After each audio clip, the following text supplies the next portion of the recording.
ಸೌಜನ್ಯ ಹೋರಾಟಗಾರರಿಗೆ ನಮಸ್ತೆ. ನಾನಿವತ್ತು ಸೌಜನ್ಯ ಹೋರಾಟ ಪ್ರಾರಂಭ ಮಾಡಿ ಕಳೆವಿಂದ 10 ತಿಂಗಳ ಹತ್ತಿರ ಆಗ್ತಾ ಇದೆ. ಇದರ ಮಧ್ಯದಲ್ಲಿ ಈ ಸೌಜನ್ಯ ಅತ್ಯಾಚಾರ ಮಾಡಿ ಕೊಲೆ ಮಾಡಿರುವಂಥ ಆರೋಪಿಗಳನ್ನು, ಕೊಲೆಗಡುಕರನ್ನು, ಪ್ರಭಾವಿ ವ್ಯಕ್ತಿಗಳನ್ನು ರಕ್ಷಣೆ ಮಾಡುವ ಉದ್ದೇಶದಿಂದ ಕೆಲವೊಂದು ಕೆಟ್ಟ ಸ್ವಾಮಿಗಳು, ಕೆಲವೊಂದು ನೀಚ ಮಾಧ್ಯಮದವರು ಸೇರಿ ನಮ್ಮ ಹೋರಾಟಕ್ಕೆ ಒಂದು ಅಡ್ಡ ದೀಪವನ್ನು ಹಾಕಿರ್ತಾರೆ. ಆದರೆ ಕೆಲವು ದಿನಗಳ ನಂತರ ಇದೆಲ್ಲ ಬೆಳಕಿಗೆ ಬಂತು, ಸತ್ಯಾಸತ್ಯ ಜನರಿಗೆ ಅರಿವಾಗಿದೆ. ಇದರ ಮಧ್ಯದಲ್ಲಿ ನಮ್ಮ ಹೋರಾಟಗಾರನು ಯಾವ ರೀತಿಯಲ್ಲಿ ತೇಜೋವಧೆ ಮಾಡ್ತಾ ಇದ್ರು, ಯಾವ ರೀತಿಯಲ್ಲಿ ನಮ್ಮ ವಾಟ್ಸಪ್ ಗ್ರೂಪ್ಗಳಲ್ಲಿ ಬಂದು ಅವರು ಸೇರಿ ಆ ಗ್ರೂಪನ್ನು ಡಿಲೀಟ್ ಮಾಡುತ್ತಾ ನಮ್ಮ ಹೋರಾಟಗಾರನ್ನು ಒಬ್ಬೊಬ್ಬರನ್ನು ಕಿತ್ತಾಡಿಸಿ ಹೊಡಿತಾ ಒಂದು ವಿಷಯ ನಿಮಗೂ ಎಲ್ಲರಿಗೂ ಗೊತ್ತಿರುವಂಥದ್ದು. ಅದರಲ್ಲಿ ಪುತ್ತೂರು, ಬಳ್ಳಾರಿ ಹತ್ತಿರುವಂಥ ಚಿತ್ರರಯ್ಯವರು ಏನು ಪವರ್ ಟಿವಿಯಲ್ಲಿ ಸೌಜನ್ಯ ಹೋರಾಟದ ವಿರೋಧವಾಗಿ ಸುಳ್ಳು ಕಥೆಗಳನ್ನು ಕಟ್ಟುತ್ತಾ ಇದರ ಒಂದು ತೇಜೋವಧೆ ಆಗ್ತಾ ಇತ್ತು. ಅಂಥ ಸಂದರ್ಭದಲ್ಲಿ ಕೆಲವೊಂದು ವಕೀಲರನ್ನು ಮಾಧ್ಯಮದಲ್ಲಿ ಕೂರಿಸಿ ಚರ್ಚೆ ಮಾಡುವಾಗ ಏನು ರಾಕೇಶ್ ಶೆಟ್ಟಿ ಅವನದೇ ಮಾತು, ಬೇರೆ ಯಾವುದೇ ಮಾತಿರಲಿಲ್ಲ. ಅಂಥ ಸಂದರ್ಭದಲ್ಲಿ ಚಿತ್ರರಯ್ಯವರು ಕರೆ ಮಾಡಿ ಕೇಳಿದರು, ಏನಕ್ಕೆ ಆ ವಕೀಲವನ್ನು ಕೂರಿಸಿರೋದು, ಅವರಿಗೆ ಮಾತಾಡಲಿಕ್ಕೆ ಬಿಡಿ ಎಂಬ ಒಂದು ಮಾಹಿತಿಯನ್ನು ಕೊಟ್ಟಿದ್ರು, ಕರೆ ಮಾಡಿದರು. ಇದಾದ ನಂತರ ಅಲ್ಲಿ ಪ್ರಶಾಂತ್ ಅಂತ ಇದ್ದವ ಇವರಿಗೆ ಕರೆ ಮಾಡಿ ಅವ್ಯಾಚ ಶಬ್ದಗಳಂತೆ ಕೇಳಲಿಕ್ಕೆ ಆಗಲ್ಲ, ಹೆಣ್ಣು ಮಕ್ಕಳಿಗೆ ಅಂತಿಂಥ ರೀತಿಯಲ್ಲ ಅಂಥ ಕೆಟ್ಟ ಪದಗಳನ್ನು ಉಪಯೋಗಿಸಿ ಬೈತಾ ಇದ್ರು. ಇದರ ವಿರುದ್ಧವಾಗಿ ಏನು ಪ್ರಶಾಂತ್ ರೈ ಪ್ರಶಾಂತ್ ಇವ ಬಾಗೇಪಲ್ಲಿ ವ್ಯಾಪ್ತಿಯಲ್ಲಿ ವಾಸವಾಗಿದ್ದ, ಅವರ ಮನೆಗೆ ಹೋಗಿ ಆನಂತರ ಅಲ್ಲಿಂದ ಬಾಗೇಪಲ್ಲಿ ಠಾಣೆಗೆ ಬಂದು ಈ ಥರ ನನಗೆ ಅನ್ಯಾಯ ಆಗಿದೆ ಅಂತ ಅಲ್ಲಿ ಠಾಣೆಗೆ ದೂರು ಕೊಟ್ಟು ಬಂದಿರ್ತಾರೆ. ಅದರಂತೆ ಪ್ರಶಾಂತ್ ಅವರನ್ನು ಪೊಲೀಸರು ಅರೆಸ್ಟ್ ಮಾಡಿ ತನಿಖೆಯನ್ನು ನಡೀತಾ ಇದೆ.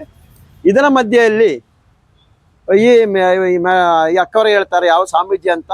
ಈ ಸ್ವಾಮೀಜಿಯವರು ಇವರನ್ನು ಒಂದು ಕಡೆಯಿಂದ ಮೋಸದ ಬಲೆಗೆ ಸಿಕ್ಕಾಕಿಸಿ ರಾಕೇಶ್ ಶೆಟ್ಟಿಗೆ ಒಪ್ಪಿಸಿ ಅಲ್ಲಿ ನಮ್ಮ ಗಿರೀಶ್ ಮಠನವರು, ಮಹೇಶ್ ಅಣ್ಣ, IPS ರವಿಕಾಂತೇಗೌಡರು, ಆಗ ಸರ್ಕಲ್ ಇನ್ಸ್ಪೆಕ್ಟ್ರು, ಇದೇ ಥರ 3-4 ಒಂದು ಸ್ವಲ್ಪ ಜನರ ಮೇಲೆ ದೂರು ದಾಖಲು ಮಾಡಲು ಇವರಿಗೆ ಯಾವ ರೀತಿಯಲ್ಲಿ ಪ್ರಚೋದನೆ ಮಾಡಿದ್ದಾರೆ, ಯಾವ ರೀತಿ ಆಮಿಷ ಒಡ್ಡಿದ್ದಾರೆ ಎಂಬುದನ್ನು ಅವರ ಬಾಯಿಂದ ತಿಳ್ಕೊಳ್ಳೋಣ. ಏನೆಲ್ಲ ಆಗಿದೆ ಪ್ರಾರಂಭದಿಂದ ಕೊನೆ ತನಕ ಒಂದು 10 ನಿಮಿಷ ಕೇಳೋಣ ಏನಾಗಿದೆ ಅಂತ. ಯಾಕಂದರೆ ತಾವು ಸೌಜನ್ಯ ಹೋರಾಟದಲ್ಲಿ ಮುಂಚೂಣಿಗೆ ಇದ್ದವರು, ಸೌಜನ್ಯ ವಿಷಯದಲ್ಲಿ ಏನೇ ಬಂದರೂ ಯಾವನೇ ಬಂದರೂ ಅವನಿಗೆ ನೇರವಾಗಿ ಅವನು ಕರೆ ಆದರೂ ಆಗ್ಬೋದು ನೇರವಾಗಿ ಮಾತಾಡಿಸ್ತಿದ್ರಿ. ಆದರೆ ನಮ್ಮ ಹೋರಾಟ ಮಧ್ಯದಲ್ಲಿ ಒಂದಿಷ್ಟು ಮಾತಿನ ಚಕಮಕಿ ನಡೀತಾ ಇತ್ತು. ಅವತ್ತು ನಾವು ಹೇಳ್ತಾ ಇದ್ದೆ, ನೋಡಿ ನಮ್ಮ ತಂಡವನ್ನು ಒಡ್ಲಿಕ್ಕೆ ಒಂದಿಷ್ಟು ಜನ ಇಳಿದಿದ್ದಾರೆ, ಅವರ ಪ್ರಭಾವಿಗಳು, ದುಡ್ಡಿರುವವರು, ಅವರ ಮುಂದೆ ನಾವು ಏನಲ್ಲ ಅಂತ ಹೇಳಿದ್ವಿ. ಆದರೂ ನಾವು ಒಂದೇ ಮನಸ್ಸಿಂದ ನಾವೆಲ್ಲ ಒಟ್ಟಿಗೆ ನಿಂತಿದ್ದೀವಿ. ಆದರೆ ಒಂದಷ್ಟು ಮಧ್ಯದಲ್ಲಿ ಸ್ವಲ್ಪ ಮಾತುಕತೆಗೆ ದೂರ ಹೋಗಿದ್ರಿ. ಅಂಥ ಸಂದರ್ಭದಲ್ಲಿ ತಮ್ಮ ಹತ್ತಿರ ಬಂದಿರೋ ಯಾವ ಸ್ವಾಮೀಜಿ ಬಂದಿರೋದು, ಏನೆಲ್ಲ ಆಗಿದ್ದು ಎಂಬುದನ್ನು ನಮ್ಮ ಜನಕ್ಕೆ ತಿಳಿಸ್ಬೋದಾ? ಖಂಡಿತ ಹೇಳಿ, ಏನಾಗಿದೆ ಹೇಳಿ. ವಜ್ರದೇವಿ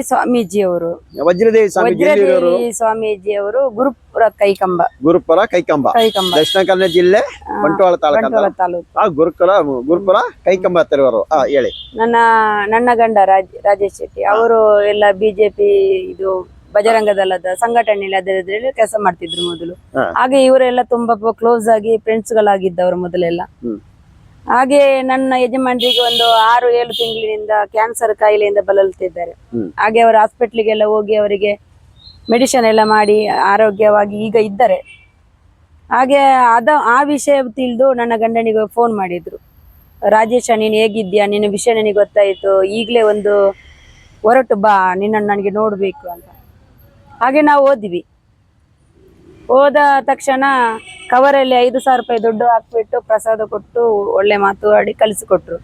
ಏನು ತೊಂದರೆ ಇಲ್ಲ, ಯಾವುದಕ್ಕೂ ಭಯ ಪಡಬೇಡ, ನಾವಿದ್ದೇವೆ, ಹೆಲ್ಪ್ ಮಾಡ್ತೇನೆ ನಿಮಗೆ. ನಾವು ಹಾಗೆ ಬಂದು 2 ದಿವಸ ಬಿಟ್ಟು ಫೋನ್ ಮಾಡಿದ್ರು, ರಾಜೇಶ್ ಅರ್ಜೆಂಟಾಗಿ ನಾಳೆ ಬೆಳಿಗ್ಗೆ 7 ಗಂಟೆ ಸಮಯಕ್ಕೆ ನೀನು ಹೊರಡಿ ನಿಲ್ಬೇಕು. ಎಲ್ಲಿಗೆ ಅಂತ ಕೇಳುವಾಗ ಬೆಂಗಳೂರು ಕಡೆ ಹೋಗ್ಬೇಕು, ನಮ್ಮದೊಂದು ಫ್ರೆಂಡು ನಾಳೆ ಹೋದ್ರೆ ಸಿಗ್ತಾರೆ, ನಾಳ್ದು ಅವರು ಇಲ್ಲ, ಬೇರೆ ಕಡೆ ಹೋಗ್ತಾರೆ. ಅವರು ನಿನ್ನ ಕಾಯಿಲೆ ಬಗ್ಗೆ ಏನಾದರೂ ಇದ್ರೆ ಅದಕ್ಕೆಲ್ಲ ಸಹಾಯ ಮಾಡ್ತಾರೆ ಅಂತ ಹೇಳಿದರು. ಇವರು ಒಪ್ಕೊಂಡ್ರು, ಆಯ್ತು ಹೋಗು ಅಂತ ಹೇಳಿ 7 ಗಂಟೆಗೆ ನಾವು ರೆಡಿಯಾಗಿ ಬೆಳ್ಳಾರಿಗೆ ಹೋಗಿ ನಿಂತೀವಿ. ಬೆಳ್ಳಾರಿಗೆ ಅವರ ವಜ್ರದೇಹಿ ಅವರ ಗಾಡಿ, ನಮ್ಮ ಗಾಡಿ ನಾವು ಮಾಡ್ಕೊಂಡು ಹೋಗ್ತೇವೆ ಅಂತ ಹೇಳಕ್, ಅದು ಬೇಡ, ನಾನಿಲ್ಲಿ ಗಾಡಿ ಮಾಡಿದ್ದೇನೆ, ನನ್ನ ಗಾಡಿ ಉಂಟು ಬುಕ್ಕಿಂಗ್ ಯಾವ ಗಾಡಿ ಅದು? ಅದು ಗಾಡಿ ಗೊತ್ತಿಲ್ಲ ನನಗೆ, ದೊಡ್ಡ ಗಾಡಿ, ಐಫೈ ಗಾಡಿ. ಆ ಗಾಡಿಯಲ್ಲಿ ನನ್ನ ಮಗು, ನನ್ನ 2.5 ವರ್ಷದ ಮಗು, ನಮ್ಮ ಯಜಮಾನ್ರು, ನಾನು 3 ಜನ ಬ್ಯಾಕ್ ಸೀಟ್ ಅಲ್ಲಿ ಕೂತೀವಿ. ಫ್ರಂಟ್ ಸೀಟ್ ಅಲ್ಲಿ ವಜ್ರದೇಹಿ ಅವರ ಒಬ್ಬ ಸ್ನೇಹಿತ ಮತ್ತೆ ಡ್ರೈವರು ಇದ್ರು.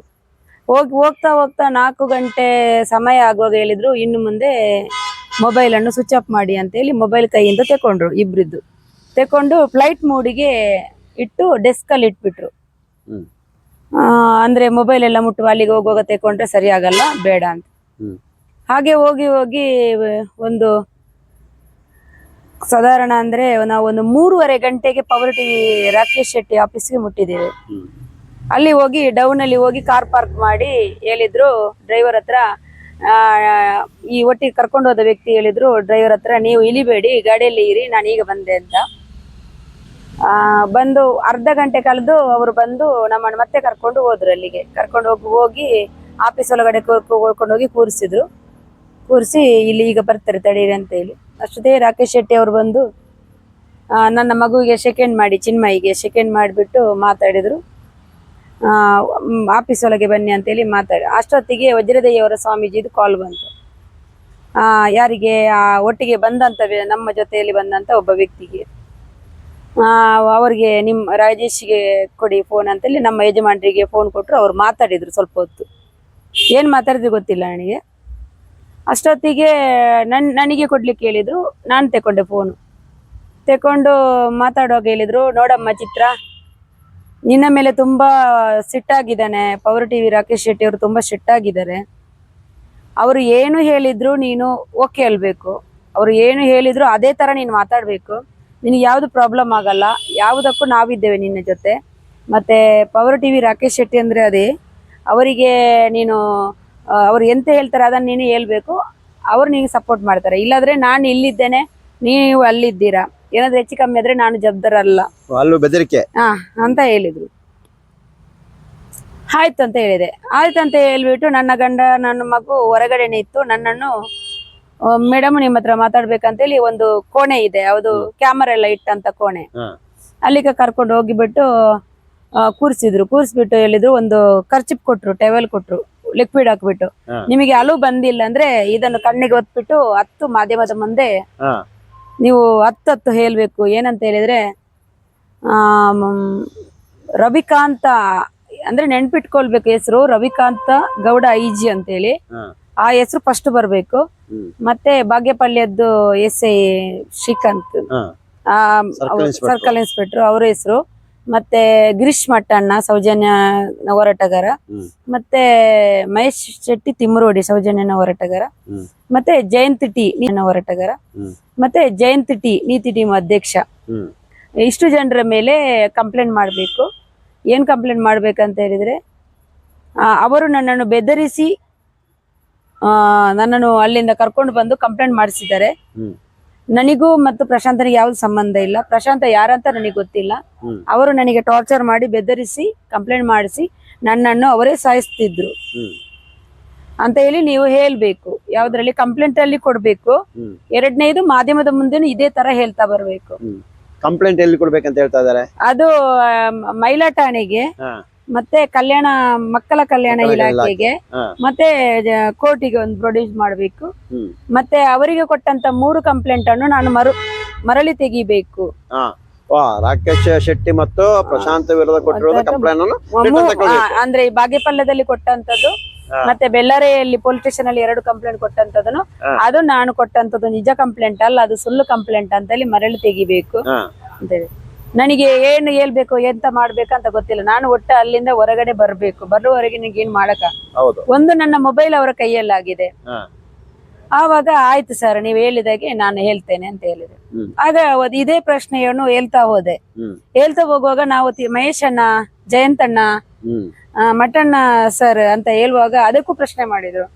ಅದೇನು ಇಷ್ಟು ಆದ್ರೂ ನೀವು ಜಯಂತ್ ಅಣ್ಣ ಅಂತ ಕರಿತೀರಾ, ಮಹೇಶ್ ಅಣ್ಣ ಅಂತ ಕರಿತೀರಾ, ಮಟ್ಟಣ್ಣ ಸರ್ ಅಂತ ಕರಿತೀರಾ, ಅವನನ್ನು ಮಹೇಶ್ ಶೆಟ್ಟಿ ತಿಮರೋಡಿ ಅಂತ ಕರೀರಿ, ಹ್ಮ್ ನಾನು ಅವ್ರನ್ನ ಹಾಗೆ ಕರೆಯುವುದು ಹ್ಮ್ ಅಂತೆಲ್ಲ ಮಾಧ್ಯಮದಲ್ಲಿ 6 ಗಂಟೆಯಿಂದ ಒಂದು ಕಮ್ಮಿ ಅಂದ್ರೆ 11:30 ಗಂಟೆವರೆಗೆ 12 ಗಂಟೆವರೆಗೆ ಒಳಗಡೆನೆ ನನ್ನ ಹತ್ರ ಮಾತಾಡಿಸಿದ್ದಾರೆ, ಎಲ್ಲ ವಿಡಿಯೋ ಮಾಡಿದ್ರು. ವಿಡಿಯೋ ಮಾಡಿದ್ದಾರೆ. ಹಾ.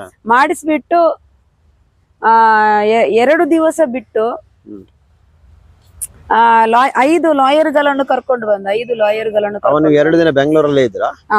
ಹೌದು, ಹಾ. 5 ಲಾಯರ್ಗಳನ್ನು ಕರ್ಕೊಂಡು ಬಂದು 5 ಫೈಲ್ಗಳಿಗೆ 5 ಲಾಯರ್ಗಳ ಫೈಲ್ಗಳಿಗೆ ಸೈನ್ ಮಾಡಿದ್ದಾರೆ. ಎಲ್ಲೆಲ್ಲೋ ನನ್ನನ್ನು ಕರ್ಕೊಂಡು ಹೋಗಿ ನಮ್ಮ ಯಜಮಾನ್ರು ಲಾಡ್ಜಿಯಲ್ಲಿ, ಹ್ಮ್ ಮಗು ಮತ್ತು ಯಜಮಾನ್ರು ಲಾಡ್ಜಿಯಲ್ಲಿ ಅವರ ಸೆಕ್ಯೂರಿಟಿ ಅಲ್ಲಿ ಇರ್ತಾರೆ. ಹ್ಮ್ ನನ್ನನ್ನು ಬೆಳಿಗ್ಗೆ ಕರ್ಕೊಂಡು ಹೋಗಿ ರಾತ್ರಿ ಅವರ ಸೆಕ್ಯೂರಿಟಿ ಅಂತಲ್ಲ, ಅವರ ಬಂಧನದಲ್ಲಿ ಇದ್ದಾರೆ. ಹೌದು, ಅಲ್ಲಿಂದ ನನ್ನನ್ನು ಕರ್ಕೊಂಡು ಹೋಗ್ತಾರೆ, ಬರ್ತಾರೆ, ಎಲ್ಲ ಇದೆ. ಹ್ಮ್ ಎಲ್ಲದರಲ್ಲೂ ಇಂಗ್ಲಿಷ್ ಅಲ್ಲಿ ಬರ್ದಿದ್ದಾರೆ, ಅದಕ್ಕೆಲ್ಲ ಸೈನ್ ಹಾಕಿಲಿಕ್ಕೆ ಹೇಳಿದ್ದಾರೆ. ಹ್ಮ್ ಅಲ್ಲಿಂದ ಹೇಳಿದ್ರು ನನ್ನ ಹತ್ರ, ಅವನು ಪ್ರಶಾಂತ ಒಳಗಡೆ ಜೈಲೊಳಗೆ ಇದ್ದಾನೆ, ಅರೆಸ್ಟ್ ಆಗಿದ್ದಾನೆ, ಅವನು ಬರುವವರೆಗೆ ನೀವು ಇರ್ಬೇಕಾಗತ್ತೆ ಅಂತ ಹೇಳಿದ್ರು. ಹ್ಮ್ ಅವನು ಬರುವ ದಿವಸ, ಅವನಿಗೆ ಬೇಲು ಸಿಗುವ ದಿವಸ ನನ್ನನ್ನು ಕೋರ್ಟಿಗೆ ಕರ್ಕೊಂಡು ಹೋದ್ರು ಕೇಸ್ ತೆಗೀಲಿಕ್ಕೆ ಅಂತ. ಹಾ. ಬಾಗೇಪಲ್ಯದಲ್ಲಿ ಕೋರ್ಟಿಗೆ ಕರ್ಕೊಂಡು ಹೋಗಿ ಅಲ್ಲಿ ಜಡ್ಜಿ ಹೇಳಿದ್ರು, ಯಾಕೆ ಬಂದದಮ್ಮ ನೀನು ಅಂತ ಕೇಳಿದ್ರು. ನಾನು ಸ್ಟೇಟ್ಮೆಂಟ್ ಕೊಡ್ಲಿಕ್ಕೆ ಅಂತ ಬಂದದಂತ ಹೇಳಿ, ಸ್ಟೇಟ್ಮೆಂಟ್ ಇಲ್ಲಿ ಅಲ್ಲ ಅಂತ ಹೇಳುವಾಗ ನನ್ನೊಟ್ಟಿಗೆ ಕಲಿಸಿದಂತ ಪ್ರೈವೇಟ್ ಲಾಯರ್, ಗೌರ್ಮೆಂಟ್ ಲಾಯರ್ ಅಲ್ಲ, ಪ್ರೈವೇಟ್ ಲಾಯರ್ ಇವ್ರು ಮಾಡಿಕೊಟ್ಟದ್ದು. ಹಾ. ಅವ್ರು ಹೇಳಿದ್ರು ಅದು ಅವ್ರಿಗೂ ಕೇಸು ಸುಳ್ಳಂತೆ, ಅದಕ್ಕೆ ತೆಗಿಲಿಕ್ಕೆ ಬಂದದ್ದು ಅಂತ. ಜಡ್ಜಿ ಹೇಳಿದ್ರು, ನಿಮಗೆ ಏನಾದ್ರು ಯಾರಾದ್ರೂ ಬೆದರಿಸಿ ಇಲ್ಲಿ ಕರ್ಕೊಂಡು ಬಂದದ್ದು